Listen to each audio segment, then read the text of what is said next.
everyone, welcome back to my channel. So I'm here to share with you a 6-month update on Jackson and Deacon.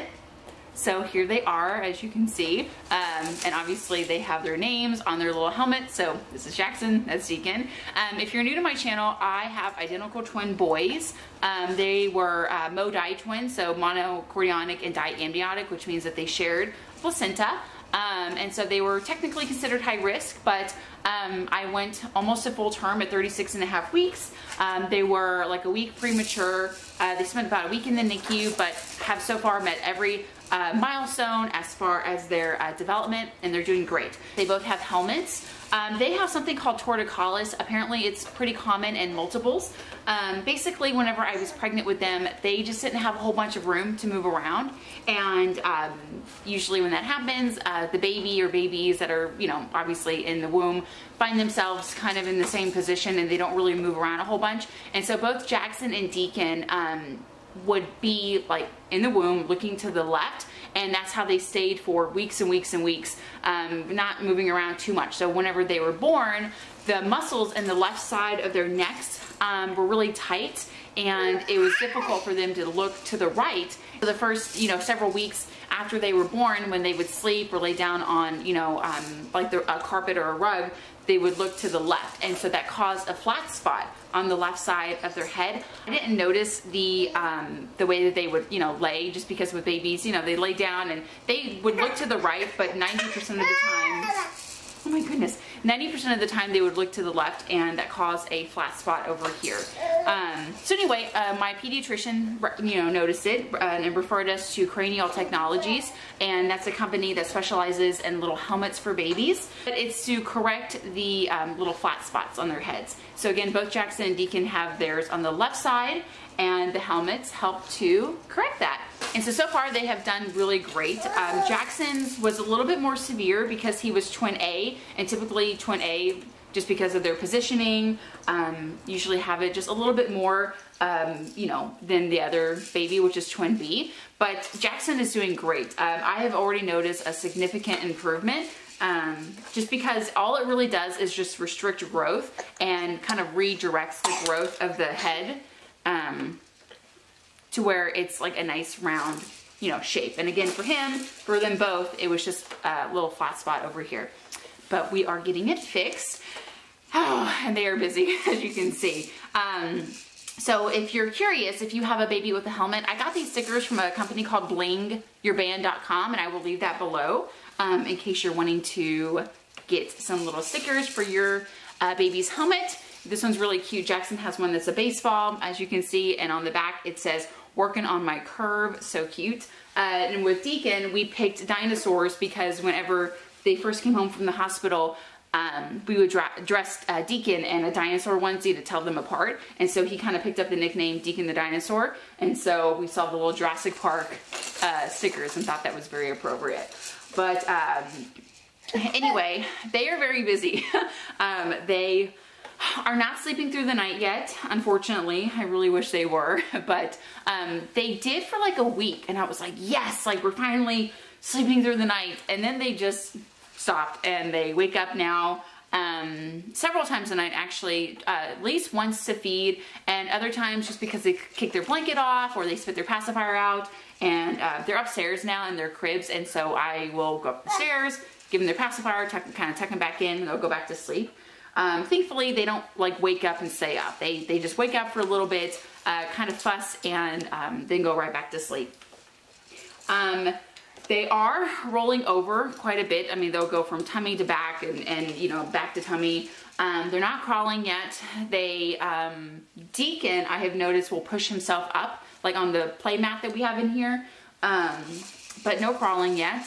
And as far as personalities, Jackson, you might be able to even tell from this, Jackson is very sweet. He's very mellow. He just kind of sits and observes, and he'll smile at you. He's just so sweet. Deacon is just a little more busy. Huh? Why? So they are so cute though, but they are keeping me busy. I feel kind of silly because whenever I was pregnant with them, read a ton of books on twin pregnancy and what it's like having twins whenever, you know, they come home. and I read all these like parts about how busy they are and how like overwhelmed the parents feel with twins. And after they were born and came home, they were just, little infants, and they would sleep a lot and they would eat and they would cry a little bit, but it wasn't, it was totally doable. And so I remember thinking like, oh, those baby bucks, they just try to scare me. Well, now that they are starting to get bigger, they are rolling around a lot, they're scooting around a lot, like on the rug, I'm starting to definitely feel busy. They both have a tooth that has popped out. I've started them on solids. There's just a lot going on with them. And it's great though. Again, they're meeting all their milestones. And it's exactly what I want to see, obviously. But they're a handful, but I love them so much. They're just so cute. So anyway, as far as the helmets, they're not gonna have these on for very much longer at all. I think Deacon only has a few more weeks. Jackson, the same thing, just a few more weeks. And so we go weekly for their little adjustments, and then we go weekly for little physical therapy. So the physical therapist will just work with them with tummy time. Apparently tummy time is a huge deal. I wasn't being very good about that, but we have definitely caught up with where we should be.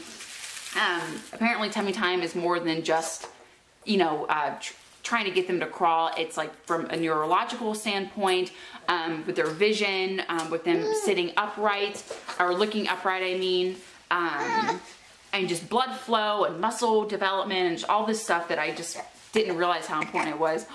Oh no! Where's your pacifier? I just recently started them on solids. I started them on apples. I made some applesauce for them, and they're on like day 3 of applesauce. So I'll probably give them applesauce today and tomorrow just to make sure there's no allergies or anything like that. And I haven't noticed anything. And then I'll move on to maybe like bananas or something like that. Introduce the solids one at a time, but so far they really like it. They seem to really enjoy it. I was waiting to do the solids with them until they, gave me a few signs that they were ready. I wanted to make sure that they had, I always feel like having a tooth come in for some reason is kind of like the biological sign that they're ready to start chomping down on solids, even though it's just pureed liquid. By the time I puree everything, it's like super thin. But I wanted them to have a tooth. Again, I just feel like that kind of is a signal that they're ready. I wanted to make sure that they're sitting up on their own, and for the most part, they can sit up like in their little bumpos on their own. And I've also noticed that they're just eating so much as far as bottles. And so it's, and they're, 6 months. So it's time for them to try solids. A lot of people always ask me if I can tell them apart yet, and I feel so bad because I can tell them apart based off their personalities. Again, like Jackson, as you can even see here, he's just so sweet. He's just kind of sitting here looking around. Deacon's a little bit more busy, so I can tell in that sense. But as far as them physically, I still cannot tell them apart. Every day we take off their helmets for an hour. They're supposed to be in them for 23 hours and then an hour break. And so I'll take them off for an hour. And once they're on the rug over here, the mat, and they're moving around and crawling, like, not crawling, but kind of scooting around, and they kind of get mixed up, I will test myself and I'm like, okay, like, just look at them, like, who's who? And physically, I still cannot tell them apart. I feel awful. But within like 10 or 15 minutes, once, their personalities start to show a little bit, I'm like, okay, that one's obviously Deacon, this one's Jackson. So whenever they get their helmets off, obviously their helmets say their names, I really will be curious as to what my new system will be with being able to tell them apart, because recently, like, I don't paint Jackson's toenails anymore. They don't wear their little, ankle bracelets because their little helmets say who's who. So that's been interesting. So I think that's all I have as far as an update goes. I think I kind of covered everything that is important, and I want to wrap this up before they start to totally have a meltdown. But I hope you guys enjoyed this video. Thanks so much for watching, and we'll see you in the next one.